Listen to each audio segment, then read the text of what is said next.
कुठलाही व्यक्ती किती इमोशनली मॅच्युअर आहे हे जर जाणून घ्यायचं असेल तर त्यांच्या ॲक्शन्स तुम्हाला कशा प्रकारे हर्ट करताय हे त्यांच्याजवळ जाऊन सांगा आणि त्यावर ते कसं रिॲक्ट करतात यावरूनच तुम्हाला कळेल की त्यांची इमोशनल मॅच्युरिटी काय आहे. कुठलाही इमोशनली मॅच्युअर व्यक्ती जेव्हा अशा सिनॅरिओमध्ये येतो किंवा असा प्रश्न फेस करतो त्यावेळेस तो समजून घेतो, तो ऐकून घेतो की समोरच्याचा नेमका प्रॉब्लेम काय आहे आणि माझ्या ॲक्शन्स समोरच्या व्यक्तीला कशा प्रकारे हर्ट करतात आणि मी त्यामध्ये काय काय बदल करू शकतो.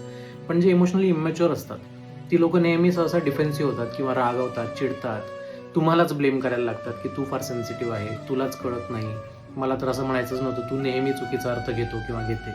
यावरून आपल्याला कळतं की समोरच्या व्यक्तीला सुद्धा स्वतःवर काम करणं फार गरजेचं आहे. एखाद्या व्यक्तीला जर आपल्या बिहेवियरमुळे हर्ट होत असेल तर त्याला उलटं ब्लेम करण्यापेक्षा त्याची परिस्थिती समजून घेणं किंवा त्याचा विचार काय आहे, त्याची मानसिकता, त्याचे इमोशन्स काय आहेत, या सगळ्या सिनॅरिओच्या मागे ते समजून घेणं फार गरजेचं असतं. कुठल्याही नात्यात इमोशनल मॅच्युरिटी खूप मोठा रोल प्ले करते ते नातं सस्टेन करण्यासाठी आणि दोघंही पार्टनरमध्ये त्या लेवलची मॅच्युरिटी असणं फार गरजेचं आहे. तुम्ही सुद्धा तुमच्या नात्यात जर हा प्रॉब्लेम फेस करत असाल तर तुमच्या पार्टनरला ही रील नक्की पाठवा आणि तुमच्या फ्रेंड सर्कलमध्ये सुद्धा जर कोणी असं असेल ज्यांना आपण खरं बोलल्यावर पटकन राग येतो किंवा ते चिडतात, त्यांना हा व्हिडिओ पाठवा जेणेकरून त्यांना सुद्धा कळेल की या स्वभावावर काम करणं फार गरजेचं आहे. व्हिडिओ आवडला असेल तर कमेंट करून मला नक्की सांगा आणि शेअर करून योग्य त्या लोकांपर्यंत नक्की पोचवा.